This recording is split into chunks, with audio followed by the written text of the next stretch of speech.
Gente, estamos ao vivo hoje. Voltamos aqui com a nossa série de lives sobre enfrentamento ao tráfico humano. Vou convidar o professor Dr. Júlio César. Vamos ver onde ele está para ele chegar junto. Ele é professor doutor em História. Oi, oi, oi! Boa noite, gente. Deixa eu chamar aqui o professor. Boa noite, gente. Sejam bem-vindos. Vamos ver, cadê o seu professor, doutor Júlio César? Eu tenho, às vezes, dificuldade de encontrá-lo, gente. Não se esconda de mim, professor. Opa! Oi, gente, todo mundo que tá entrando. E aí, cunhado? O cunhado já tá aqui. Muito bom. Daqui a pouco minha irmã chega também. Vamos ver, cadê o professor? Estou procurando.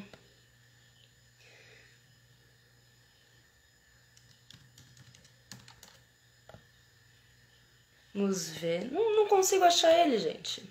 Professor, cadê o senhor? Ô, Marco Aurélio, fica com a gente, Marco Aurélio. Vai ser incrível a nossa live, tá? Gente, sejam bem-vindos, todo mundo. Juju tá aqui com a gente. Cadê o professor? Vamos procurá-lo.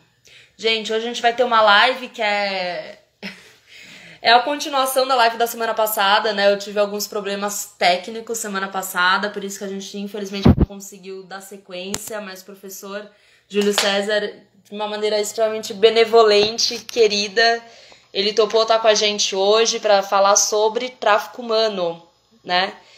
Então, vamos ver aqui aonde ele está. Gente, eu nunca encontro ele. Cadê?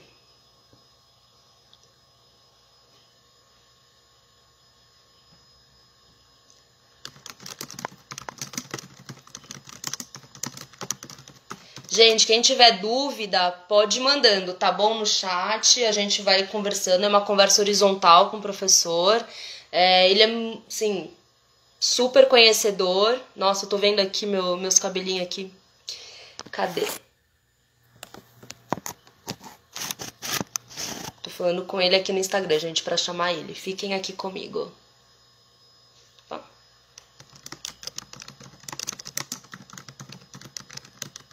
Eu acho que eu vou ter que entrar...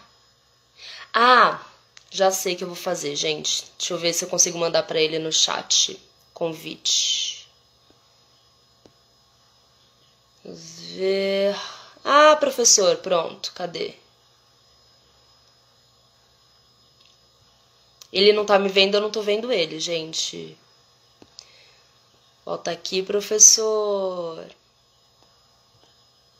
Vou ver. Ah, ele entrou. Pronto. Professor, solicita aqui pra entrar comigo, que eu te libero. Pronto.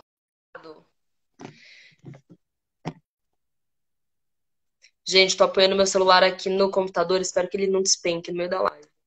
Ah! Chegamos! Deixa eu só apertar a minha câmera aqui. Ah, Pronto. deu certo! Professor, boa noite! Estamos Boa aqui noite. novamente e hoje não vai dar problema. Se Hoje Deus não. quiser. Amém! Gente, bem-vindos então. Eu vou mandar aqui no aviãozinho aqui para alguns amigos também, para eles assistirem a gente. A live vai ficar gravada. E o professor, ele tá aqui realmente para tirar algumas dúvidas nossas. Eu já passei algumas dúvidas para ele, né, algumas perguntas, mas fiquem bem à vontade, pessoal, para interagir com a gente. Como eu falei, é uma conversa horizontal. E eu queria agradecer de todo o coração, professor, de ter topado estar comigo hoje de novo, ter me dado mais esse voto de confiança. Ah, Muito que isso. obrigada. Imagina. Prazer estar com vocês aqui. Muito obrigada. Bom, professor, se o senhor pudesse apresentar e aí a gente já começa, para não perder tempo. Então, meu nome é Júlio César, eu sou professor de História da Universidade Federal Fluminense.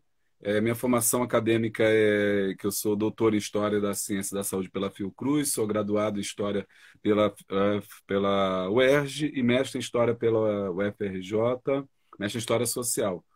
Tenho os trabalhos publicados na área da escravidão, né, de tráfico negreiro, escravidão, saúde, adoecimento, a parte de escravizados, né?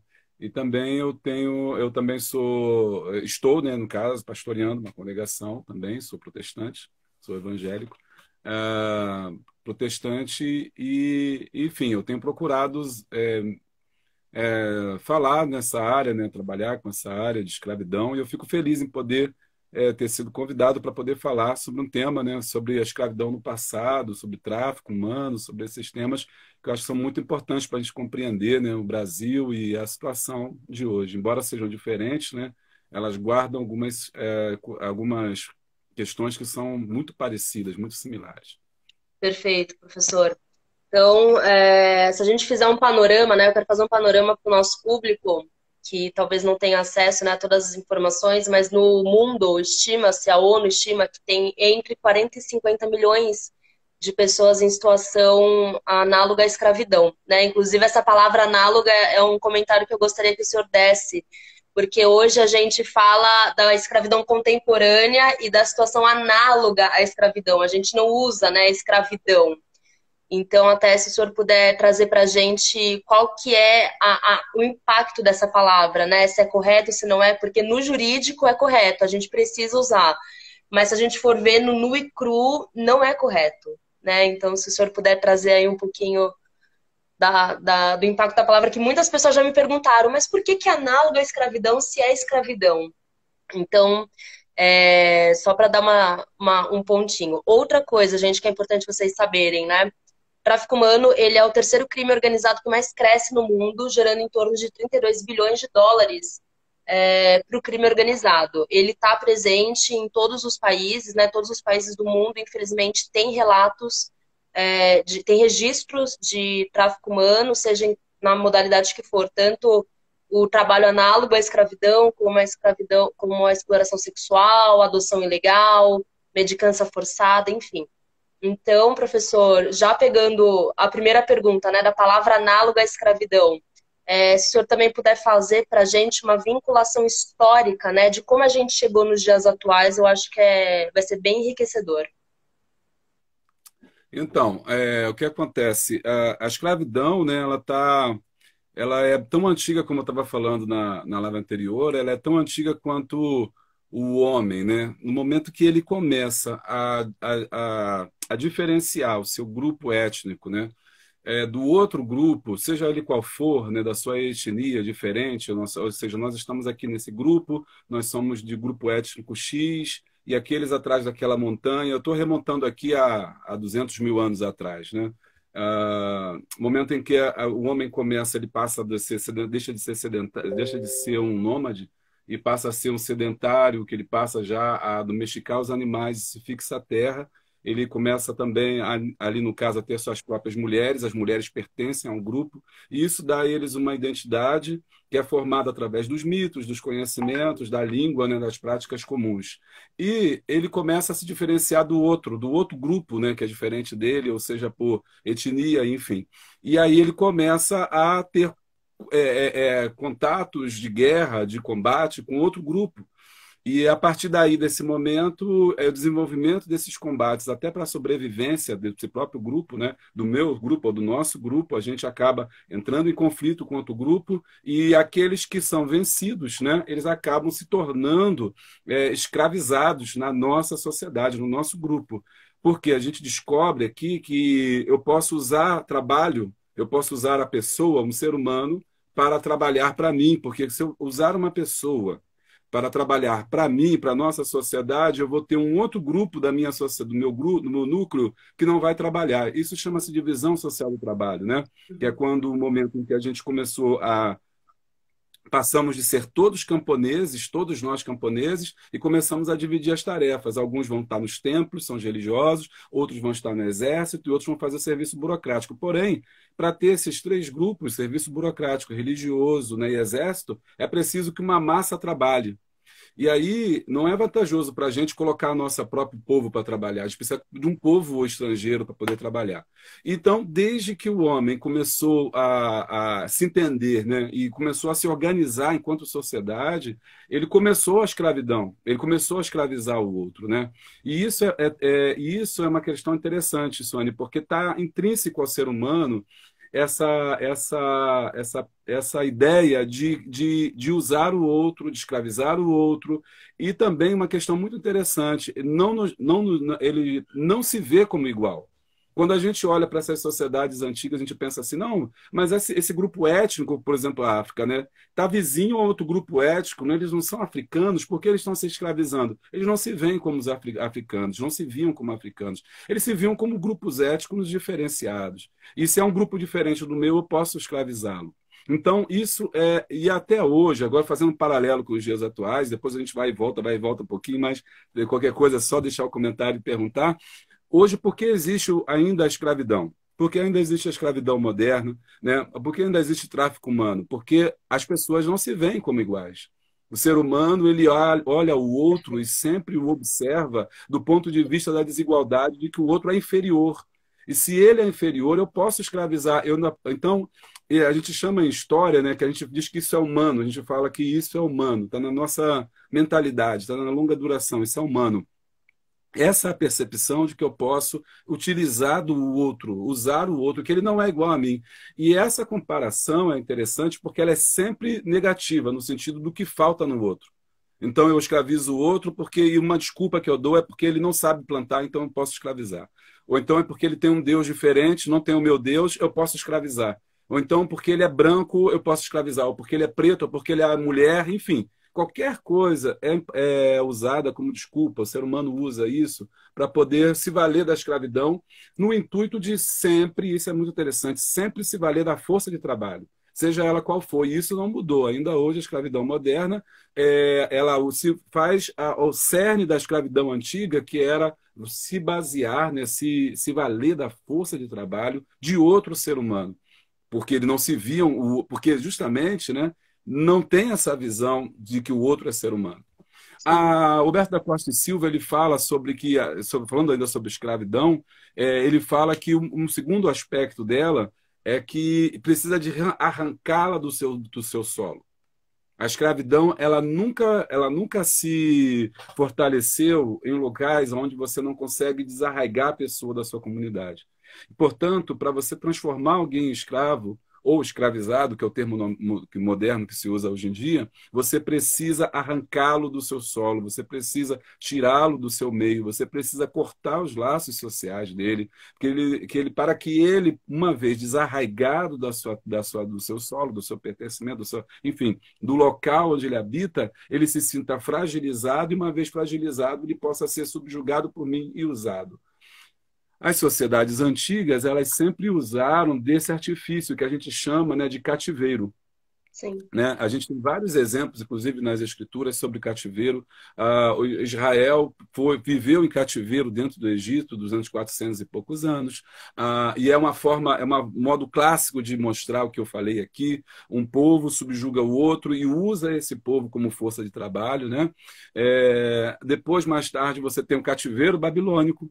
A Babilônia foi o primeiro, né, um dos grandes impérios, na verdade, o primeiro não, mas um dos grandes impérios do mundo antigo, do conhecido mundo antigo, e a tática desses grandes impérios era justamente era fazer o combate, como a gente disse lá atrás, ganhar a guerra, matar muita gente, trazer o caos, né, e arrancar essas pessoas do seu solo. Foi o que aconteceu com Israel quando foi cativo para a Babilônia. Então, foram deportados para a Babilônia. Isso é uma migração forçada, um exemplo, né, de uma migração forçada, que era uma tática que era usada. Foi usada pela Babilônia, foi usada pelos medo-persas. Os grandes impérios sempre faziam isso com o intuito de quê? primeiro, usar a força de trabalho, porque essas pessoas que eram desarraigadas, elas faziam essa migração forçada, que sobreviviam, né, e eram trazidos para dentro da comunidade. Eles eram usados pelos trabalhos, mas também eles faziam um sistema de aculturação, que era fazer com que aquelas pessoas que foram trazidas para dentro do nosso grupo social aprendessem a língua, aprendessem os sistemas, aprendessem o modo de ser, de viver e formar uma nova que eles fossem incorporados ao nosso grupo. Isso funcionou até a época do Império Romano. Na época de Cristo, o Império Romano ele vai entender que isso é muito custoso. Fazer uma guerra, entrar num território, ganhar uma guerra e arrancar as pessoas de lá é muito custoso para o próprio império, porque você tem que trazer essas pessoas, você tem que alimentar essas pessoas, você tem que cuidar delas. Enfim, você pode ter rebelião. Por conta disso, a tática, a partir, né, do ano 10, 20 da nossa era, você tem a tática que eles vão implementar, que é escravizar a pessoa no seu próprio solo. Então, não faz mais essa migração forçada, você não arranca mais a pessoa do seu solo. Eles fazem contatos com os governantes, com os grandes governantes da época, e esses governantes da época são aqueles com os quais vão manter aquela população cativa no seu próprio solo, e só interessa para eles a que paga imposto. Isso dura até o século XV, o XVI, quando inicia uma outra grande migração forçada, que é o tráfico negreiro. E aí, novamente, volta a esse padrão antigo, que é arrancar a pessoa do seu solo, a ideia de escravidão, que vai ser retomada, e não vai ser igual a outra. Se der tempo, eu falo que existe diferença entre a escravidão antiga e essa escravidão moderna que a gente conhece, que quando eu falo escravidão moderna e história, eu estou me referindo a grandes navegações, porque, na verdade, que é século XVI. Hoje, a escravidão moderna que vocês se referem, com certeza é a escravidão dos dias atuais. Então, às vezes, se surgiu uma diferença, vocês podem comentar. Bom, então, existem diferenças entre esse tipo de escravidão, eu posso comentar depois. Então, nesse período, eles arrancam das grandes navegações, você tem a grande migração forçada, que é arrancar a população que está em África, de novo, com o mesmo intuito, trabalhar, e onde vieram para as Américas. Isso vai durar até o século XIX. No século XIX você tem a proibição do tráfico negreiro, e aí encerra-se essa ideia de migração forçada das pessoas. No entanto, ela continua, mas ela não continua mais com um Estado por trás, como existia o Império Babilônio, o Império Assírio, o Império Caldeu, que fazia essas grandes migrações forçadas, esses cativeiros. Não funciona mais assim, mas pessoas individuais, grupos sociais individuais é que agora praticam, né, esse tráfico forçado. Não há a chancela de um Estado. O Estado não está por trás disso, mas sim agentes sociais ou agentes que viabilizam ainda a existência do tráfico de pessoas, né? Bom. Então, chega, que eu falo muito, se deixar. Nossa, professor, por favor, continua falando. Eu só quero fazer uma pergunta que mandaram faz um tempinho. Uhum. Eu acredito que o senhor já respondeu, mas Senão o só para pessoal não poder participa. privilegiar aqui a nossa audiência. O Gonçalves perguntou, então a escravização é uma forma de enriquecer as estruturas de uma sociedade? Sim, positivo. A escravidão é uma forma de enriquecimento de uma sociedade. Inclusive, quando você olha o Brasil, por exemplo, hoje, a gente tem que questionar todo tipo de enriquecimento, porque, por exemplo, o Brasil foi forjado em cima da escravidão. E essa escravidão levou ao empobrecimento do povo preto em detrimento do povo branco. Então, se existe alguém rico hoje, né, a maioria das pessoas que existem ricas hoje, elas são. Quando você vai fazer história, uma pesquisa muito interessante, muitos deles, quando você vai fazer a árvore genética deles, né, que a gente chama aqui saber quem foram os seus pais antepassados, vai parar lá nos grandes traficantes de escravos. Né? Porque no século XIX, ser traficante de escravo não era algo ruim. Hoje a gente olha e diz, olha, fulano era traficante de escravo, mas naquela sociedade era uma ação aceita, era uma ação legal, legal até se tornar ilegal, e era uma sociedade, era uma ação que trazia benefícios para a pessoa que era. Então, grandes cafeicultores, grandes produtores de café, pessoas que estão na política, pessoas que estão no judiciário, quando você vai buscar o seu sobrenome, deita suas raízes lá no tráfico negreiro e que, por certeza, enriqueceram baseado na escravidão. Então, em todo lugar, como eu disse no começo, em todo lugar a escravidão ela é usada justamente para isso, para a apropriação da força de trabalho. Eu uso aquela pessoa para que ela possa trabalhar para mim. E é claro que eu enriqueço através disso, ou alguém vai estar enriquecendo através desse fato. E quais registros, professor, a gente consegue usar para saber quando esse.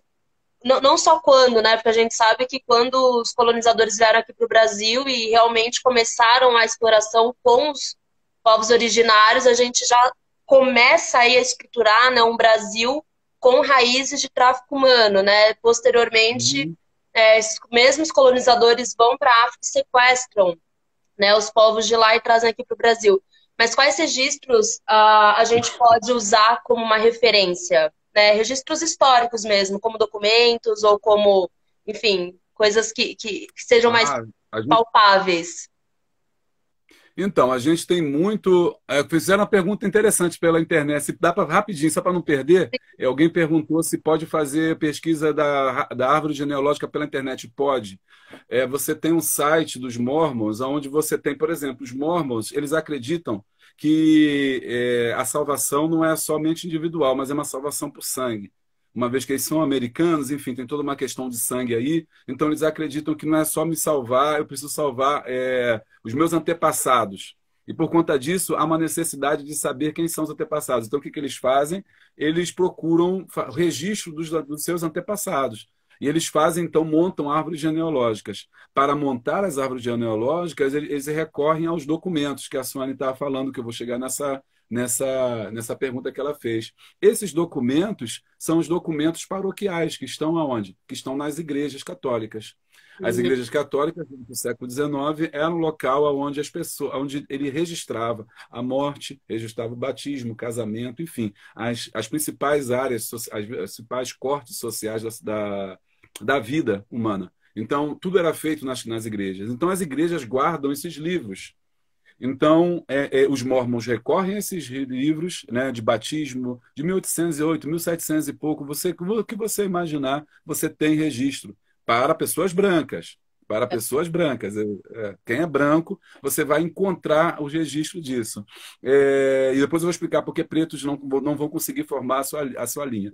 E aí os mormons eles vão até esses arquivos, eles digitalizam esses arquivos. E hoje está tudo na internet. Então, se você quiser saber, você entra em contato no site dos Mormons, faz a pesquisa online. Se você não conseguir achar a sua família, se você não tiver dados para isso, você pode se dirigir a uma igreja. Lá eles têm, não sei nem se chama igreja, a igreja dos Mormons, é a igreja dos Mormons. Você se dirige à igreja dos Mormons e lá você vai ser atendido e você vai fazer pesquisa lá. Eu já fiz bastante pesquisa lá. Então, isso é importante para você saber da sua família. Muitas pessoas que têm nacionalidade não, mas que têm raiz, né, europeia, e precisam de dupla cidadania, precisam, por exemplo, para entrar em Portugal, para ter a cidadania portuguesa, precisa dar entrada nessa documentação, e esse é o caminho para você poder resgatar essa tua árvore. O que não é possível para os negros. Mas antes de falar sobre isso, é importante falar sobre o tráfico negreiro. Qual a documentação? Então, a gente já tem a documentação para saber das famílias. Para o tráfico negreiro, a gente tem os navios que trouxeram essas pessoas, a gente tem registro das pessoas que vieram para cá, desses escravizados que vieram para cá. Então, você tem também na internet um site chamado Slave Trade, né? Que faz toda a quantificação de pessoas que foram traficadas durante até o século XIX, do século XVI até o século XIX. Né? Então, já fizeram toda essa quantificação de quantas pessoas vieram para o Brasil, quantas pessoas vieram para a América, quantas pessoas morreram na travessia do Atlântico, enfim. É um site muito completo, assim. E ele é feito a partir dos dados que esses pesquisadores, historiadores da América toda levantaram, que alimentaram esse banco de dados. Então, aqui no Brasil, a gente tem esses registros de viagem de escravizados que entraram pelo Valongo, que entraram por Pernambuco, que entraram pela Bahia. Os historiadores levantaram esses dados e, então, enviaram para esse site, você consegue encontrar. O problema é que você não tem o nome dessas pessoas, né? Porque o nome dessas pessoas foi mudado. Não tem o nome dos nossos antepassados em África, né? Porque eles eram registrados como pretos novos, como pretas novas. Era um nome genérico. Ao chegar ao Brasil, eles eram batizados por nomes genéricos de novo. Então, Antônio Congo, se ele foi retirado do Congo, Maria Angola, se foi retirada de Angola, José Cabinda, se veio de Cabinda, do porto de Cabinda. Então, o nome não significa necessariamente, porque é o nome que foi dado a partir da escravidão e da possessão desse senhor sobre essa pessoa. Então, quando nós vamos buscar essa referência, nós não conseguimos. E ainda tem mais um complicador. O advento da República, né? Você tem a abolição em 1888, tem a República em 1889, em que as igrejas, que eu falei para você, que tomava conta dos registros civis, na separação de Estado e Igreja do advento da República, essas igrejas deixaram de fazer esse registro e passou tudo a usar o cartório. Só que para ir para o cartório civil, agora chamado de cartório civil, ele não aceita os nomes que os escravizados possuíam. Não aceita Antônio Congo, Maria Angola, José Rebolo, seja o que for. Eles lhe dão um novo nome. E esse novo nome não é o nome desse escravizado, mas é o nome do seu senhor, que ele possuía quando estava escravizado. Então, ele, ao invés de ser Antônio Angola, ele vai ser o Antônio Congo, como eu falei, João Congo, ele vai ser Antônio José da Silva, sendo que Silva era o nome do antigo dono. Você percebe como é que... O roubo de identidade constante, né, professor? É um roubo de identidade constante. Sim, justamente. Então, isso é complicado, porque você perde a sua possibilidade de montar a sua ancestralidade, de você saber de onde você veio. Porque quando você chega no meu nome é Júlio César Medeiros da Silva Pereira. Com certeza, o Pereira não é da minha família. O Pereira é de uma família, de uma fazenda, de um grande fazendeiro, de alguém que estava lá, que no advento da República deve ter batizado meu bisavô, avô, meu pai, e por aí vai passando. Mas não é o nosso nome, entendeu? Eu só consigo montar minha árvore até o 1889 dos negros, mas não consegue avançar porque daí para trás está tudo embaralhado, está tudo perdido assim. Né? Então isso é muito complicado, mas os registros existem, os registros existem. Que foi um ano depois da Lei Áurea, né? O senhor consegue montar até 89. O senhor estava falando, né, que antigamente era muito comum, não era vergonha, né? Não era questão de vergonha você ser um traficante negreiro. E a gente tem a história do John Newton, né, que posteriormente ele escreveu a belíssima canção Amazing Grace, né, que ele foi um traficante de negros, o pai dele também foi, então você vê que era uma coisa geracional, né, você vê que era uma coisa que se perpetuava e que realmente não tinha problema. Professor, eu vi uma série chamada Sankofa, não sei se o senhor conhece, que está no Netflix. E nessa série é bem interessante, né, que o rapaz ele revisita vários portos da onde saíram, né, esses negros, da onde saíram essas pessoas que foram sequestradas aqui para o Brasil, deixando bem claro, né, gente, que eles não vieram com o objetivo de colonizar a nação, né, eles não vieram com o objetivo de colonizar aqui o país, mas sim de trabalho laboral mesmo ou sexual, em alguns casos aí para as mulheres. E nessa série é muito interessante que parece que eles ainda estão presos, né? Você vê todos os lugares que ele foi visitar, você vê todos os portos, e parece que os portos, assim, a maneira que ele trouxe é muito emocionante, porque você consegue revisitar aquela situação, né, dos negros vindo para o Brasil de maneira a serem sequestrados. E ele falou de uma coisa que eu nunca tinha escutado, que era o seguinte... no século XVII, se eu não me engano, até o século XVII, eles costumavam pegar homens e mulheres acima de 20 anos, se eu não me engano. Depois disso, eles começaram a pegar crianças, que não era algo comum.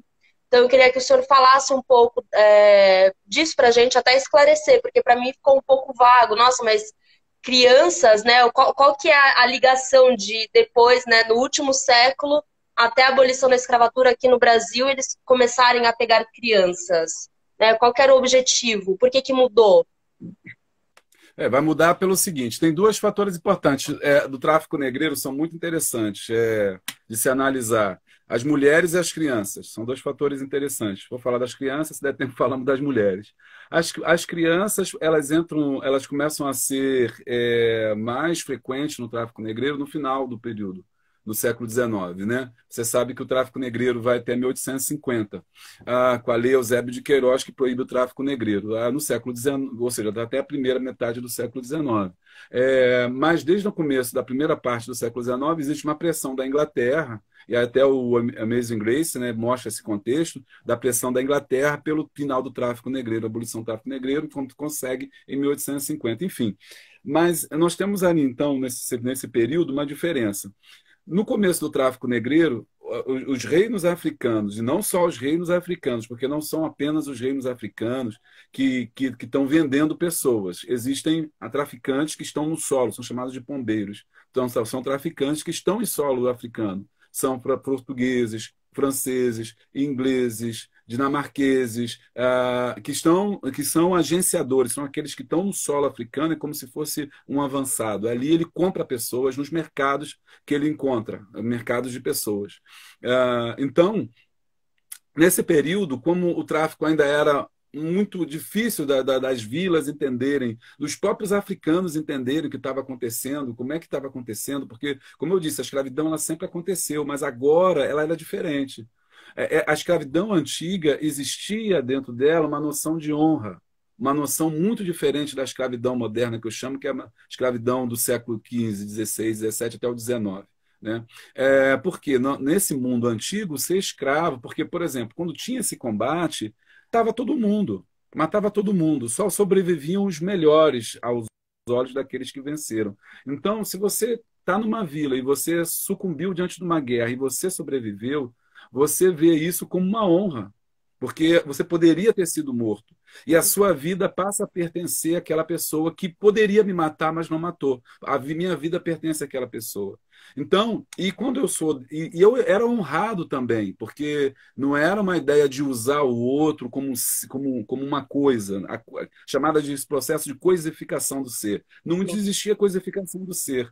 Você ia estar ali escravo, entendendo que você entendia que você era escravo, porque você estava numa situação adversa e que estava ali cortado dos seus laços sociais, enfim, mas que ainda havia possibilidade de mudança. Muitos escravizados chegaram a postos importantes dentro de uma sociedade. É o caso de José, por exemplo. Mas, enfim, mas isso mudou, né, nesse período agora que a gente está falando. Porque os africanos estão entendendo essa escravidão, enquanto os europeus estão entendendo uma escravidão que eu vou pegar pessoas para usar para o trabalho, uma coisificação.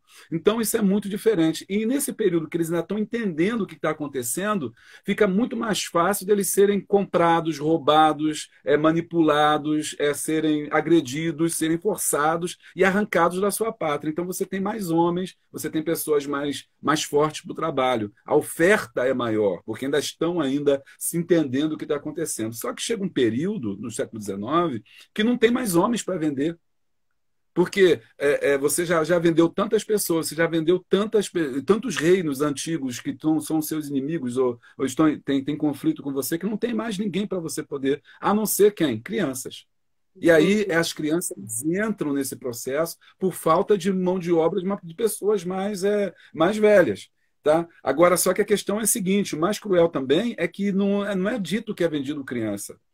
Quando a gente vê hoje nas novelas, nos filmes, no cinema, de uma forma romântica, negros que a gente diz, não, isso é um africano que veio escravo para o Brasil, aqueles negros atléticos, fortes, robustos, aquilo nunca aconteceu. Ou seja, não aconteceu pelo menos no século XIX. Porque no século XIX o que vem são crianças e adolescentes. E que são vendidos pelo preço de homens. Então, se você pega a documentação, está lá, é um homem, um escravo, né? Porque não tem diferença. É um escravo, mas na verdade é uma criança. Tem 14, 15, 16, é um garoto hoje, 20 anos, 22 anos. Né? Adolescência estendida, adolescência até os 20 anos para se tornar jovem. Então você tem adolescentes e jovens chegando aqui. E uma eles das formas vinham. que a gente constatou isso. Pode falar, desculpa, Oi, professor. pode falar. Não, por E uma favor, das você formas que a gente fale. E uma das formas que a gente constatou isso foi no cemitério dos Pretos Novos, porque ali, através das ossadas que a gente encontra ali, a gente percebe que as ossadas não são de homens de 20, 30 anos, de 25, 30, 40 anos. São de pessoas muito jovens, são praticamente adolescentes. Então, essa é uma faceta do tráfico, a falta de homens para serem vendidos, até porque fica mais difícil também, os homens agora estão se armando contra essa situação, não estão Uhum. mais deixando que o seu semelhante, ou pessoas do seu mesmo grupo, isso também se acontecia, eles nunca escravizavam pessoas ou vendiam pessoas do mesmo grupo étnico, né? Como eu falei para vocês, eles se viam como diferentes. Então, os homens agora estão mais atentos, estão se armando mais, estão lutando mais, estão evitando mais que isso aconteça, mas aqueles menos desprotegidos, aqueles em situação de vulnerabilidade, as vilas mais pobres, empobrecidas, mais carentes, as pessoas estão sendo vendidas ali. E é nesse sentido que é por isso que você tem muitas crianças vindo para o Brasil. E o pior é que você não tem como, se não for através da arqueologia, você não tem como de saber. Você olha dizendo, pensando que é um escravo, mas escravizado, mas na verdade, quando você vai ver uma criança, 17 ou 18 anos. E eles vinham para mão de obra também em cafezais, em engenhos de açúcar. Mesma mão de obra, não, mesma mão de obra. Era o mesmo tipo de trabalho, não existia nenhuma ideia de, não, você é criança, não vai trabalhar. Não, você vai trabalhar como se fosse, eu comprei você por valor de um escravo, escravizado, e você vai ser usado naquele trabalho. Existiam três formas de escravidão, basicamente, né, que era a escravidão no eito, que era aquele que ia para os cafezais, que era para plantio, que ia para o campo, que ia para a roça. A escravidão doméstica, que eram aquelas que eram separadas para viver na casa do senhor, na senzala, que era para cuidar da casa, que eram mucambas, cozinheiras, enfim, as mulheres e também alguns homens que tomavam conta, esses eram chamados escravos que ficavam na casa, né? Os chamados de escravos domésticos, aqueles que estavam dentro da sua casa. E o terceiro grupo de pessoas eram os escravos os escravos ao ganho, que eram os escravizados, que eram usados para poder vender as coisas do seu senhor. Desculpe. Imagina. Aqui a gente tem algumas perguntas, professor. O Gonçalves, ele falou, mestre é o Pantera. Pergunta, os escravizados não tinham sobrenomes porque seus ascendentes têm? Se é dos seus, perdão, se é dos senhores, podemos utilizar como referencial identitário? Não sei se ficou tão claro para mim. O senhor entendeu, professor? Eu entendi. Não tem como a gente saber, porque, olha só, é o que eu estou dizendo. Numa fazenda, digamos que, hipoteticamente, meus antepassados viessem da fazenda Pereira, de um tal de Pereira, que eu não sei quem é. Eu teria que descobrir qual fazenda os nomes eram Pereira. Mas entre os portugueses, o nome Pereira também é comum. Também é um nome comum. Pereira, Oliveira, Ferreira, tudo é nome comum. Né? Então, quer dizer, eu teria que. Impossível descobrir da onde que eu.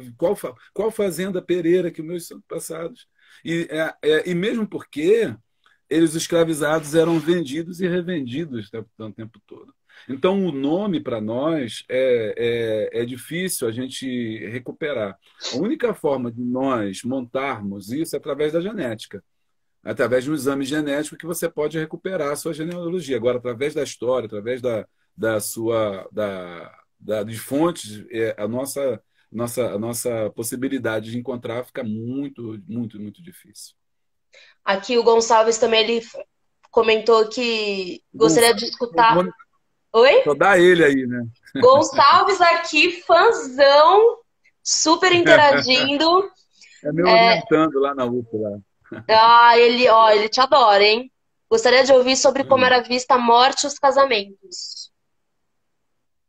Que Olha, morte isso e é um casamento tema longo, hein, Gonçalves? é um tema longo, é um tema longo. É um Mas eu tema não longo. entendi, morte e casamento, eu não entendi.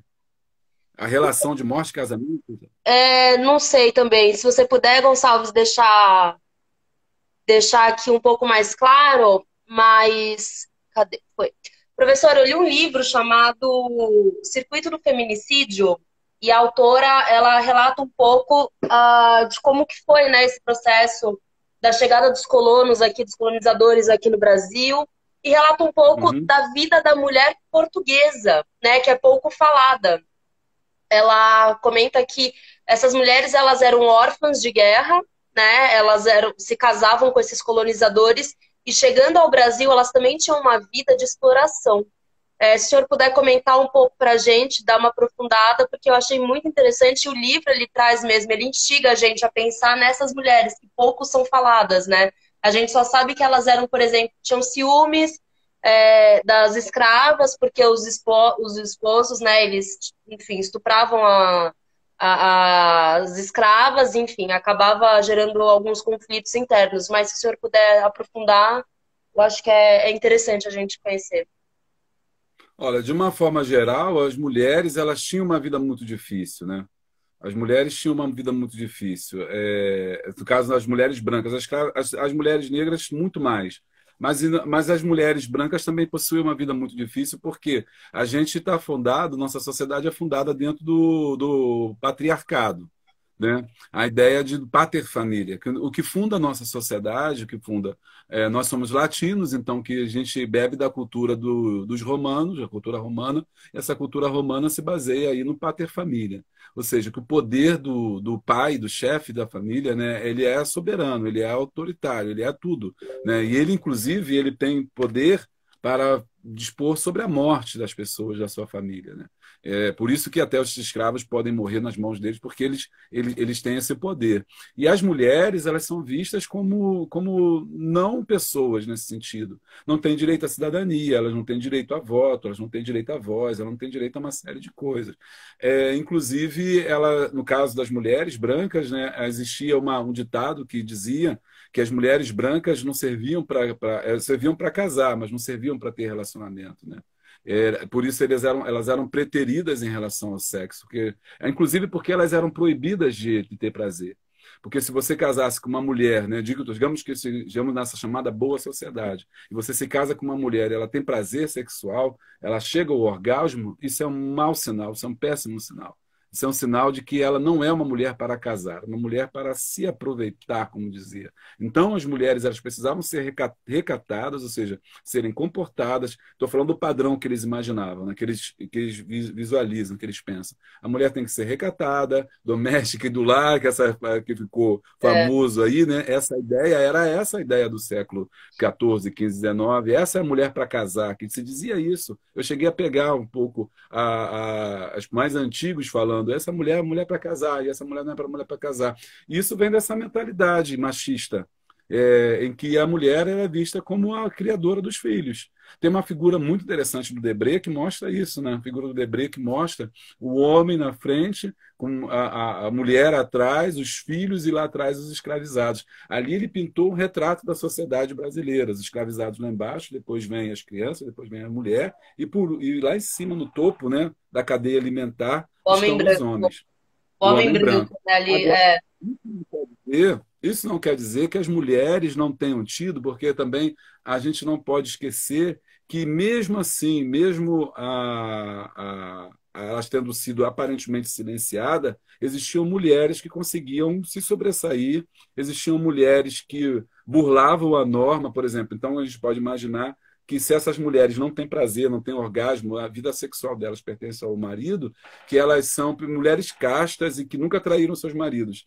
Mas quando a gente observa a documentação e a história, a gente percebe que houve casos de traição, que as mulheres também traíam seus maridos também, né? Nas suas chamadas alcovas, né? Elas também tinham esse tipo de liberdade sexual, a liberdade entre aspas, porque não era uma coisa consentida pela sociedade. Era o chamado segredo de Policinelo, né? Aquele negócio que você sabe que todo mundo faz, mas ninguém fala sobre o assunto. era Né? velado, né? Então, Uhum. revelado, assim como ele tem outra mulher para o prazer, que é a mulher da rua. Aquela é a mulher do prazer, aquela que tem prazer, é aquela que ele procura lá fora. E ela muitas das vezes sabe disso e ela tem que se submeter por conta dos padrões sociais que eram utilizados naquela época.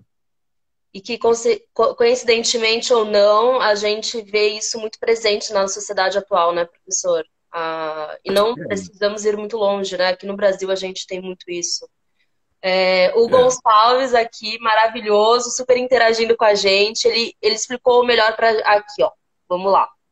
Sobre como era visto pelos escravizados a morte e o casamento, tendo visto que foi dito que poucas mulheres escravizadas, logo a maior dificuldade de se casar. Entendi. Tá. Entendi, entendi. A mulher era usada como moeda de troca. Moeda de troca. Uma vez eu falei isso, as feministas quase me bateram, que elas não entenderam que eu não estava falando de meu pensamento, estava falando de agora, estava falando que o Não pensamento da era? época. As Uhum. mulheres eram usadas como moeda de troca. Existia uma desigualdade muito forte. Então, porque, por exemplo, eu trago muitos homens e poucas mulheres. Isso era proposital. Por que que eu trago poucas mulheres e muitos homens? Para gerar o conflito mesmo. Eu quero gerar o caos. Eu quero gerar o caos. Porque onde tem poucas mulheres e muitos homens, eu vou ter problema. E aí, o que que eu faço? Eu manipulo os homens que eu trago através da possibilidade de ter acesso às mulheres. Por isso elas são moedas de troca. Você fica legal aí, fica na tua, negão, que se você vou arrumar um casamento para você. Tá bom? Ó, tem pouca mulher. Ó, fulano já casou primeiro. Ele é um cara bom, você é um cara ruim. Você é um cara que foge, você é um cara que não dá trabalho, não vai casar nunca. Então, essas mulheres, elas servem como o homem quer casar. O homem quer ter sua mulher, quer ter sua própria família. Porque a despeito do que as pessoas pensam, né? Essas famílias escravizadas, uma vez que se constituía, elas eram sólidas, eram famílias realmente sólidas. Existia, e ainda existe ainda hoje, né?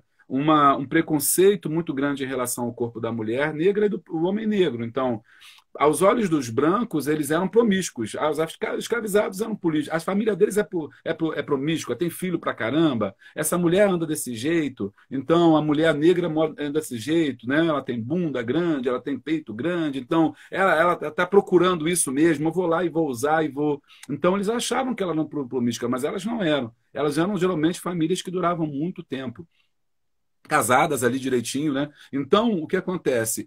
Mas para o homem casar, ele precisava se sujeitar aos ditames do Senhor, porque era ele que fazia com que ele se casasse, era ele que dizia com quem você se casava. E mais, ele podia até separar, porque muitas das vezes, quando as coisas, não, a família escravizada não estava de acordo com o que o Senhor queria, ele ameaçava: vou vender teu marido. Vou vender teu marido, e aí você não quer criar os teus filhos sozinha. Ou então vamos vender tua esposa para fulano de tal. E você não quer que a sua esposa seja vendida porque vai separar a tua família. Então, eles acabam sendo subjugados por essa questão familiar. Ele não vende uma pessoa, vou vender uma família inteira. Não, ele vende um homem, separa. Então, a vida dele está pertencendo a essas mulheres. Então, por isso que era a dificuldade do casamento entre esses escravizados. E tinha um problema. Mesmo ele casando com uma mulher, então, claro, eu vou ficar na moral aqui, né? Que é para eu casar. Então, arrumar uma mulher aqui, meu senhor me dá uma mulher para casar. Tá, eu vou ficar na moral, não vou fugir, vou fazer tudo direitinho, ele me dá uma mulher. Mas isso não impede que ele venha e estupre a minha esposa. Que é muito doloroso. E agora você Gente, imagina. que Porque absurdo. pertence a ele. Porque É, é, pertence a ele. é. Eu não posso falar nada. Eu sou marido, não posso falar nada. É daí que nascem os mulatos, né?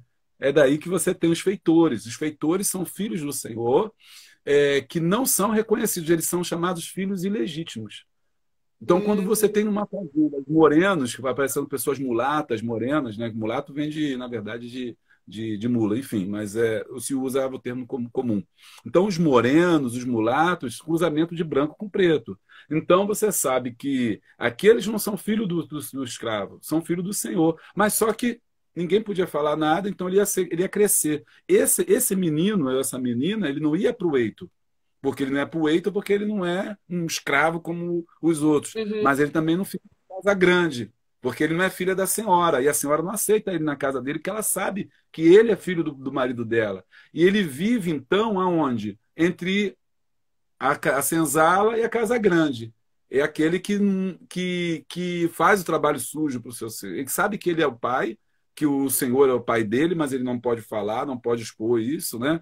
E ele faz os trabalhos que o Senhor, que o pai dele, que o Senhor dele manda, para que ele não vá para o castigo como os outros vão, que são pretos, realmente.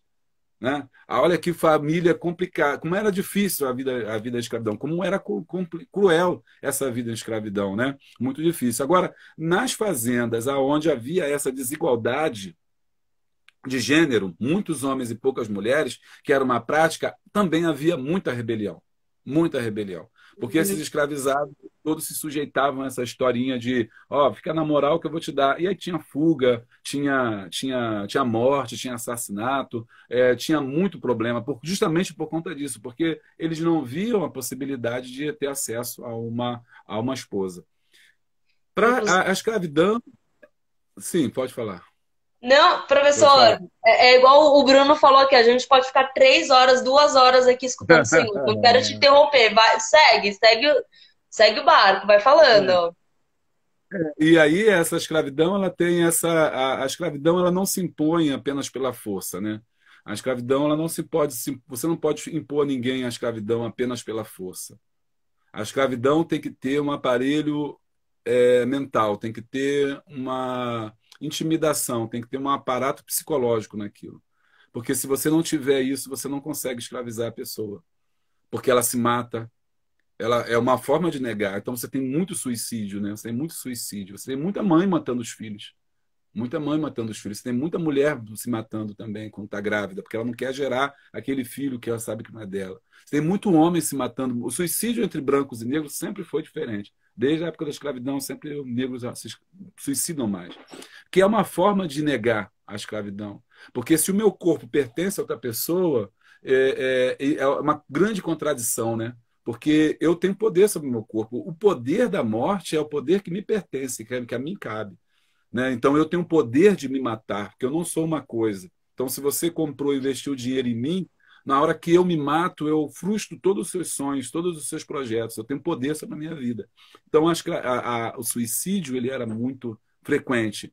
Então, uma forma de evitar que esse escravo se suicidasse era dar a ele esperança. É dar a ele uma luz, mostrar para ele uma luz no fundo do túnel. Ou seja, olha, há uma possibilidade de você se liberto, há uma possibilidade de eu te aforrear, há uma possibilidade de você casar, há uma possibilidade de você ter uma roça para você ter as suas próprias coisinhas. Então, isso dava uma sobrevida a essas pessoas que ainda acreditavam e viviam debaixo desse regime escravista.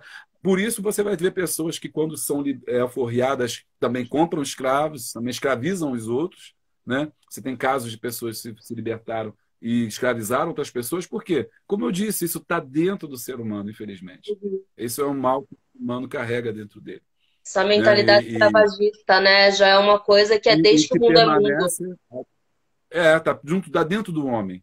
Né? E permanece até os dias de hoje. A gente usa também as pessoas de várias formas. E hoje a gente diz também que existe essa chamada escravidão mental, né?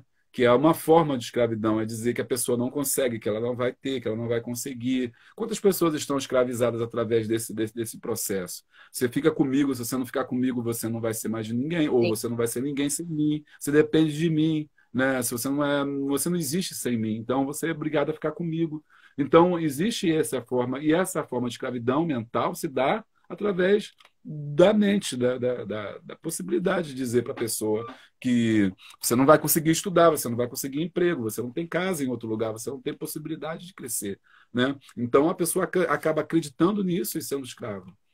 Você começa a limitar a pessoa, a delimitar quais são os limites dela mesma, né? E ela começa, por sua vez, a introjetar isso e acreditar nisso. Exatamente. A gente vê muito isso em relacionamento abusivo, né, professor? A gente vê que agora, graças a Deus, a gente está falando mais, né? Principalmente essas pautas aí voltadas às mulheres estão sendo mais repercutidas, graças a Deus, por uma triste realidade que são os casos que estão vindo mais à tona também, de mortes, feminicídios, mas que realmente é um link muito importante. Professor, da palavra análoga à escravidão, eu quero aprender com o senhor. Devo ou não continuar usando essa palavra? Eu não sei. Aí realmente não é minha área, assim, que eu não trabalho com a escravidão nos dias de hoje. Mas eu entendo que quando quando eles falam em análogo, é uma forma de escamotear uma realidade. É uma forma de disfarçar uma realidade. É igual hoje você falar sobre racismo e você enquadrar alguém em crime contra o racismo. Você às vezes sofre o racismo, você chega na delegacia, você sabe que a pessoa falou com você, que ela está te discriminando, e aí você quer que ela seja enquadrada em racismo, porque racismo é crime inafiançável, e quando chega na delegacia, eles não colocam racismo, colocam injúria racial. Injúria racial não é racismo. E aí a pessoa não é presa. Então, isso é uma lacuna que você tem, uma forma de escamotear a realidade e de fazer com que essas pessoas que deveriam pagar pelo que elas fizeram não paguem por conta disso. Eu entendo, na minha ignorância, que esse análogo é uma forma de um eufemismo, de disfarçar a escravidão. Sim. Porque essas pessoas ainda hoje, que ainda sofrem ainda com a escravidão, agora, né, que a gente, contemporânea, vou chamar de contemporânea para ficar diferente da moderna que eu chamei anteriormente, dessa escravidão contemporânea que ainda estão sendo obrigadas, seja para trabalho forçado, seja para trabalhos sexuais, elas também são escravizadas, elas são, para mim, não mudou. Se você teve uma relação financeira que está ali, que uma compra, ou numa promessa de algo, por exemplo, como as pessoas muitas acabam caindo nessa, que olha, você vem que eu te dou isso, é uma promessa de emprego, uma promessa de qualquer coisa. Financeiro, ali existe um laço de escravidão. Se eu não posso sair dali, como eu falei, parece muito do século XIX, se eu não posso ir embora, se eu não posso sair, se a minha vida não me pertence, para mim isso é escravidão. Né? Para mim, isso é escravidão. Então, dizer que é análogo, que é semelhante, é uma forma de escamotear para não enquadrar na escravidão da forma que acontecia. Há também uma segunda diferença que eu vejo e aí eu acho que é uma diferença, é que, mas ela é muito sutil, mas ela é muito difícil de você ter percebida. Esses escravizados, eles são, vamos lá, e ela não é uma coisa fácil de entender. Se a gente for lá atrás de novo, a gente vai ver que as formas de se tornar escravo era por dívida. Então, quando eu me vendia, eu podia me vender. Eu podia vender uma pessoa, meu filho ou minha esposa, chamada escravidão por dívida. A segundo tipo de escravidão era a escravidão por guerra, que eu já falei bastante sobre isso. Guerreei, perdi, me tornei escravo. E a terceira forma de escravidão, né, era quando havia aí era um crime que eu cometia. Então, quando eu cometesse um crime, eu me tornava automaticamente morto, ou deveria ser morto, com a pena de morte, e essa morte era comutada por escravidão. Então, esse era o mundo antigo. Lá no mundo antigo era assim. A escravidão foi mudando ao longo do tempo, e aí ela não deixou de ser por dívida. As pessoas não se vendiam mais, porque entrou uma coisa chamada moeda. Antigamente não tinha moeda, então eu era a própria moeda. Então eu me dava para pagar, né? Por um tempo também, isso não era ad eterno. Hoje, a moeda entrou no sistema de maneira que eu não me vendo mais, eu não preciso mais me vender, eu sou comprado, porque existe uma moeda que media a nossa relação, a relação de compra e venda, que não existia nesse mundo antigo, entende? Porque nós não temos ainda a moeda. Nesse mundo agora temos a relação de compra e venda. No mundo contemporâneo, as pessoas acabam por si, muitas das vezes, por conta da necessidade, elas acabam a entrar numa situação de escravidão porque elas se tornam dependentes de algo, de uma situação. Dependentes, às vezes, de um emprego, dependentes, às vezes, de uma comida, dependentes seja de qualquer coisa. E ele, então, acaba se deixando estar nessa situação de uma maneira que ele não pode sair. Então, isso é diferente. Essa é realmente uma diferença da escravidão que a gente está falando. Porque no mundo antigo você era comprado, no mundo antigo você se dava, ou poderia se dar, né? Mas no mundo moderno você é comprado e vendido. E hoje as condições sociais que te levam a isso. Isso é cruel, porque aí existe uma desculpa para quem comete o tráfico, dizendo que a pessoa fez porque ela viu vantagem naquilo, ou ela fez porque achou vantajoso, ou ela fez pela sua própria vontade. Mas se esquece que ela não fez porque ela queria, porque existia uma conjuntura, uma questão social, uma questão política conjuntural que levou aquela pessoa àquela situação, que acho que é muito difícil da gente palpar, da gente imaginar, tendo em vista que as pessoas são diferentes uma das outras, né? O motivo pela qual uma pessoa se submete a isso, fica difícil a gente julgar, a gente falar assim, eu não faria isso, eu não me submeteria a isso, mas isso é muito subjetivo, porque cada pessoa tem um nível diferente de avaliar. De maneiras que é muito complicado, só vocês que trabalham mesmo nessa área que podem aí ajudar. Olha, eu vou falar para o senhor, professor, que essa comparação foi foi muito precisa, foi muito cirúrgica, né? Porque atualmente a gente considera a pessoa numa situação de vulnerabilidade uma potencial vítima, né? Então, toda pessoa em situação de vulnerabilidade, seja socioeconômica, seja física, seja emocional, ela é uma potencial vítima, sim, para o crime organizado, né? Visto que o crime organizado hoje ele não atua de maneira solitária, muito pelo contrário, ele é uma rede muito grande, muito forte, tanto é que a gente tem tentado entrar aí com uma rede maior ainda de enfrentamento. Então, essa vulnerabilidade é importante mesmo a gente colocar como um antes e depois, né, relacionado à escravidão. Mas eu concordo.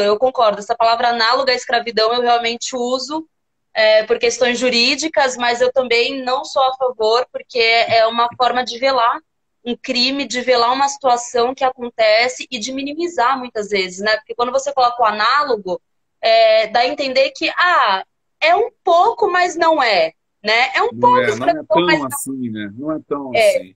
não é tão a sério, não é tão desumano, não tá infringindo, né, coisas absurdas. A pessoa podia ir embora, a pessoa podia dizer que não, né? Tem um senso histórico, podia dizer que não. Podia Perfeito, dizer que não, perfeito. parado você. Quando na verdade não é assim que acontece. Perfeito, perfeito. E aí a gente vê hoje, né, trazendo até um pouco do cenário atual, eu sei que o senhor ele é especialista de escravidão antiga, mas trazendo um pouquinho no cenário atual, a gente vê o Brasil, né? O Brasil ele é signatário de vários protocolos internacionais, o protocolo de Istambul, Convenção de Istambul, Convenção de Palermo. A gente tem muitas outras convenções aí, Convenção de 29, tem uma outra convenção que eu sempre esqueço o número, mas é a Convenção cento e pouquinho. Enfim, o Brasil ele é signatário, ele está aí tentando de alguma maneira se posicionar, né, contra aí, o enfrentamento, contra a escravidão contemporânea, né, como chamamos hoje, escravidão moderna. Mas ainda o caminho é muito longo, né, professora? A gente tem 130 e poucos anos, talvez, de Lei Áurea, 130 e poucos anos. A gente tem 35 isso anos. muito. 130 não sei, não sou boa de conta. A gente tem isso muito enraizado ainda, né, no gene do brasileiro, no gene da nossa nação. Então, se a gente vai para algumas cidades mais afastadas, cidades mais de interior mesmo, a gente vê isso muito presente ainda, né? Essa mentalidade, esse mindset mais escravagista, esse mindset do patriarcado muito forte. A gente sabe também que tem algumas regiões aqui do Brasil que o coronelismo ele é muito presente, não dá para negar, né? O coronelismo ele dita as regras do jogo.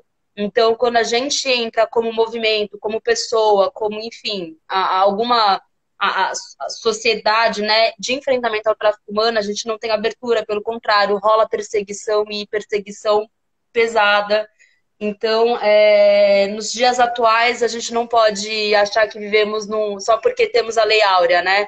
Eu queria muito que o senhor... A gente já está caminhando para o final, gente. Eu sei que está incrível, mas eu queria muito que antes da gente finalizar, o senhor falasse para a gente como a Lei Áurea ela foi boa e como ainda ela deixou gargalos. Porque eu acho que isso é um ponto que muita gente fala, não, mas temos a Lei Áurea de 1888, abolimos a escravidão, mas sabemos que não é bem assim, né, professor?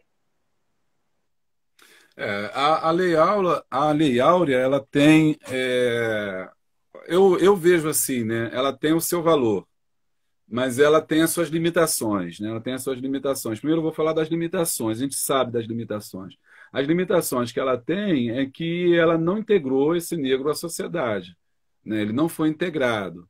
A gente discute hoje em dia, a gente está discutindo pós-abolição, né? O que aconteceu depois da abolição. Primeiro, um fator importante, interessante, talvez muitas pessoas não saibam, mas ela não agiu da mesma forma no Brasil inteiro, como a gente imagina. Olha, 1889, 13 de maio, a partir de hoje todo mundo é livre, os escravos não existe mais escravidão. Isso não aconteceu dessa forma.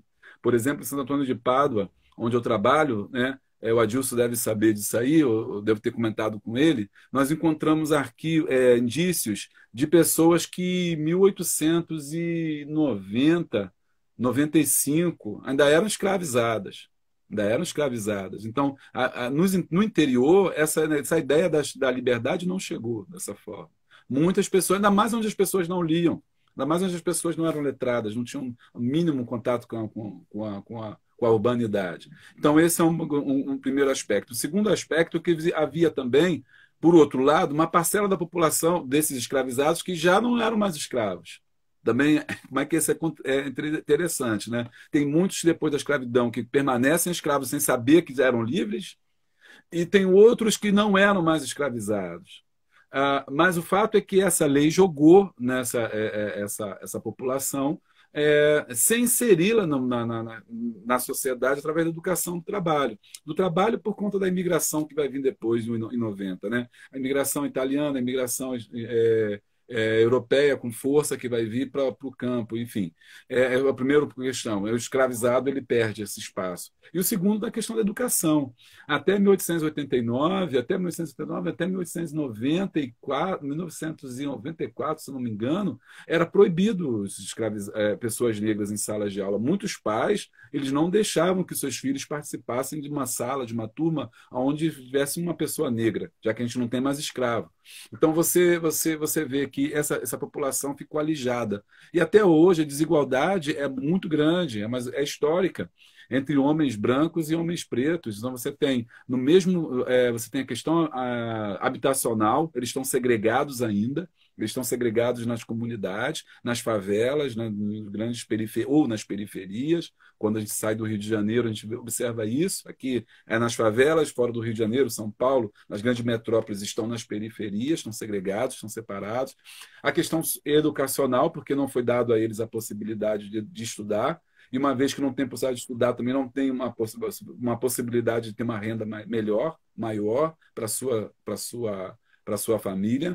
E o Estado é cruel porque ele produz o delinquente e ele pune o delinquente. Isso é cruel, porque você não dá à pessoa as possibilidades de existência, acesso à moradia, trabalho, bens sociais, chamados bens sociais. Eu forço ela para ilegalidade, para marginalidade. O que chama marginalidade é estar à margem, nem um crime ainda. Estou falando da marginalidade, eu estou à margem da sociedade, no sentido de a margem da educação, a margem da questão da saúde, a margem, né, da questão da econômica. Eu jogo ele nessa situação, eu privo ele dos bens sociais, e aí depois eu entro para punir, que é isso, assim que o Estado se manifesta, através da bala, através da polícia, através da coerção, que é muito cruel. Então, esses são os males, né, que a gente ainda tem, advindos da lei. Mas, por outro lado, eu acho que essa lei deve ser positivada, deve ser usada a despeito das críticas que nós podemos fazer a ela, deve ser usada como instrumento ainda de luta. Deve ser usada como instrumento de luta, no sentido de que nós temos que fazer valer. Ou seja, desqualificar a abolição não soma para a minha luta.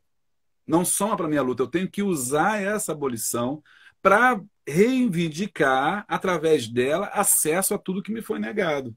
Entende? Então, por isso que eu vejo ela de uma certa forma ambígua. Ela é incompleta, ela é incapaz, ela não conseguiu fazer o que deveria ter feito, né?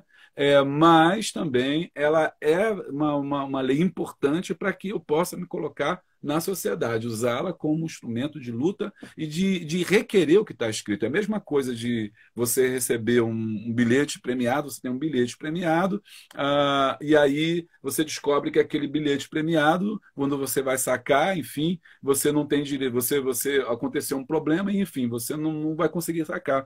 E aí você pegar o bilhete que você tem premiado e você rasgar o bilhete, falar, isso não serve de nada. Eu Sim. acho mais importante você pegar aquele bilhete e usar. Não, está aqui. O bilhete está aqui, ele existe. A lei existe, eu quero, é meu direito. Então, enquanto nós negros não entendermos isso, a dualidade dessa lei, né? E também entender que ela deve ser usada como instrumento de luta, a gente vai ficar ainda nesse nenhuma coisa nem outra. Nenhuma coisa nem outra. Né? Eu acho que é isso.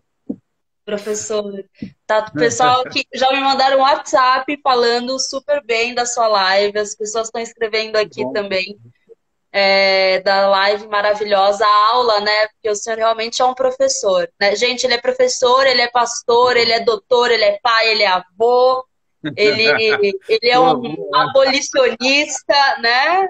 Um É homem verdade, ativista, sou tudo. o professor do... As, Até me enrolei aqui, gente. Professor, as doutor, pai, avô, Júlio incrível, César, assim, né? Ele é pastor, mas é historiador, mas é tudo, né? historiador. Nossa, realmente, professor, foi uma aula, é uma aula escutar o senhor, né? Eu escutei o senhor Muito na obrigado. página Escravidão e Diáspora, primeira vez. Ah, É, tá. foi ali que eu conheci o senhor e realmente eu quero muito te chamar para novas conversas. Tem até uma pessoa que eu já vou falar aqui na live e mandar para ela, que é a Kelly Nascimento, para a gente fazer uma conversa com a Kelly Nascimento, que ela é uma ativista, ela é fundadora da The Nascimentos Foundation e ela é filha do Pelé. Legal. E ela é uma É, que ativista, assim, bacana. ela é filha do Pelé, sim, super ativista em projetos sociais, causas sociais, tem um coração enorme.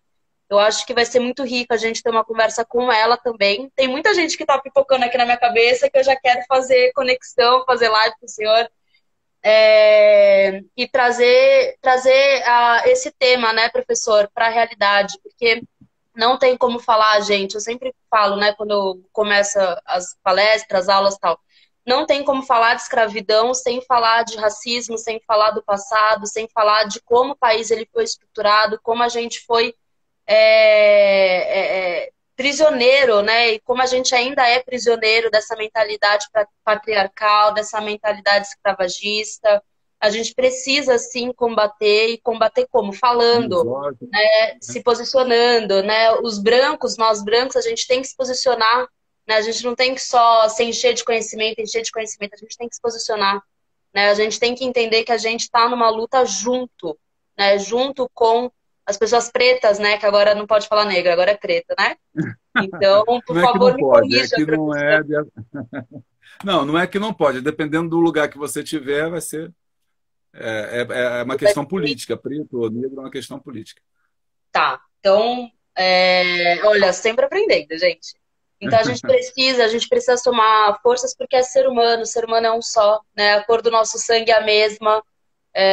Eu acho que essa live ela vai ser muito boa para pessoas que vão escutar, né? Que eu vou deixar salva a live. As pessoas já me cobraram aqui. Uma amiga minha internacionalista, ela falou: Su, eu não vou conseguir assistir a live, que eu vou estar em aula, mas salva. Então, para todos os amigos aí que me pediram. E, professor, suas últimas considerações e a gente encerra essa live incrível. Olha, eu queria agradecer pelo convite. Eu fiquei muito feliz e até surpreso, porque é um tema. O tema de vocês que você trabalha. Eu vi o teu Instagram ali, eu vi bastante, gostei do teu trabalho. Admiro o teu trabalho, acho muito interessante, assim. E gostaria até de conhecer mais. Eu não tive tempo de ver mais, esse é o primeiro contato que a gente está tendo. Mas, enfim, assim, de live, né? Mas eu vi lá o teu Instagram e vi o teu trabalho. Eu sei que você trabalha com isso, com o tráfico de pessoas, hoje, a escravidão moderna, e eu achei interessante e fiquei surpreso por poder participar, porque geralmente, infelizmente, né, talvez não chamam historiadores para falar como se fosse assim, não, a gente vai tratar só do agora e não importa o que passou atrás, o que ficou para trás.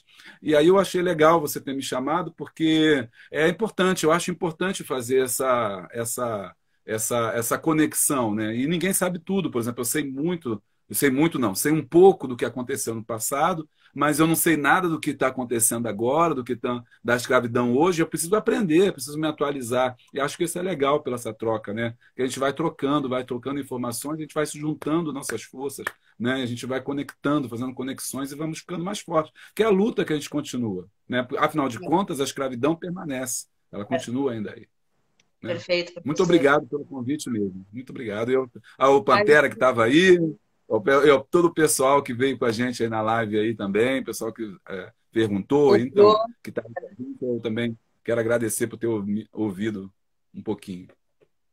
ó, o Leonardo, vou prestigiar agora a nossa audiência com as mensagens que eles mandaram, né? Que é importante. Aqui, ó, o Leonardo falou, meu amigo Júlio. O Bruno, desde o começo da live, tá aí mandando mensagem pra gente. Obrigada, Júlio. Obrigada, Bruno. Que mais? Vamos ver aqui.